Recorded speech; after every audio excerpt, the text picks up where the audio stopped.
I don't really watch a lot of stuff on YouTube, but there are a few channels I subscribe to, one of which being GameSack. I enjoy the different games they give their spin on, and one of the games that they mentioned multiple times that I knew I wanted to play was a 3D Road Rash. Although it was primarily talked about on the ill-fated 3DO, of which I want one in the worst way, they did eventually mention that it also came out on the original PlayStation. Well, I can play those, and upon doing my holiday shopping this year, I decided to check the price of it, and it was well within my budget, so I purchased it. After playing it for a few hours, it was definitely a great and worthwhile purchase. If you watched my Road Rash 3 episode many years back, you're not going to hear much different about the game, as it's really similar to his 16-bit predecessors, but the upgrade in graphics and storage media helps lend to a perfectly playable game that's just a blast to turn on. In Road Rash, you just play as one of 8 selectable riders that are aiming to win a bunch of races to be crowned the champion. In order to do this, you have to qualify on 5 races in each stage.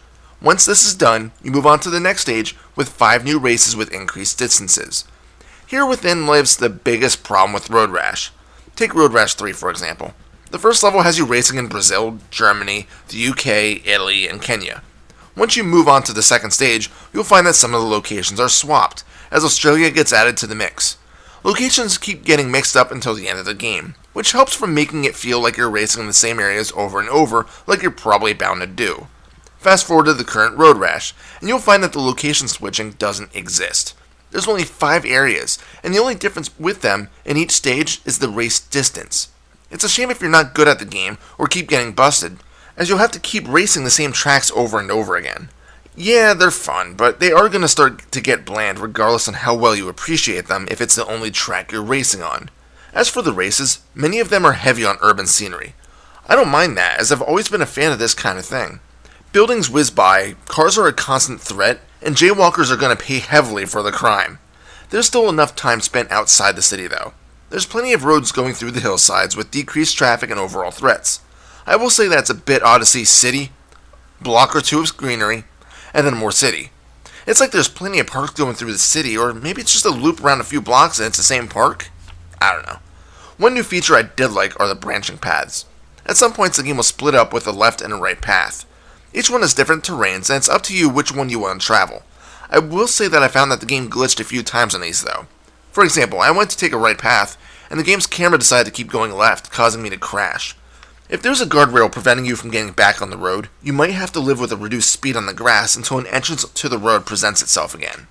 Another weird change is that part upgrades for your bike have been completely eliminated. Instead, money is simply used to upgrade the bike as a whole. Well, that and pay for penalties such as getting busted by the cops. So if you want to go faster, you'll need to just buy a new bike instead of upgrade just the engine. Another change is in the weapons. You always start with what looks like the pipe, and cannot change to a different weapon.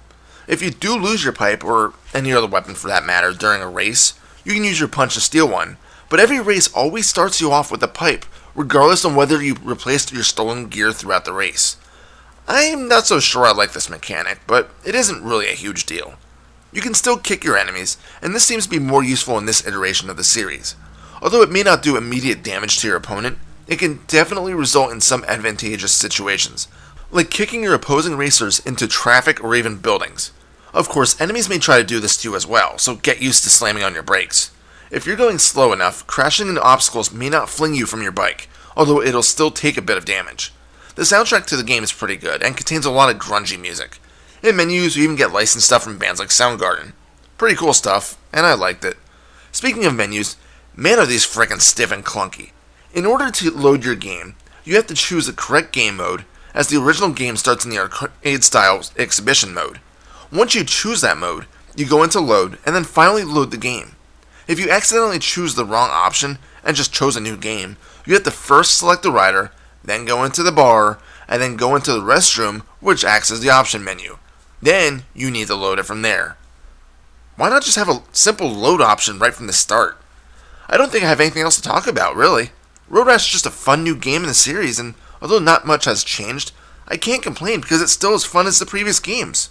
I would have loved to see a more diverse bunch of tracks, but it is what it is. A fun point-to-point combat racing game. It's dirt cheap on the PlayStation, so if you're into this style of game, there's no reason not to buy it, especially if you have pleasant memories of the Genesis games. Final score? 8 out of 10. Liz Reaper, happy fragging.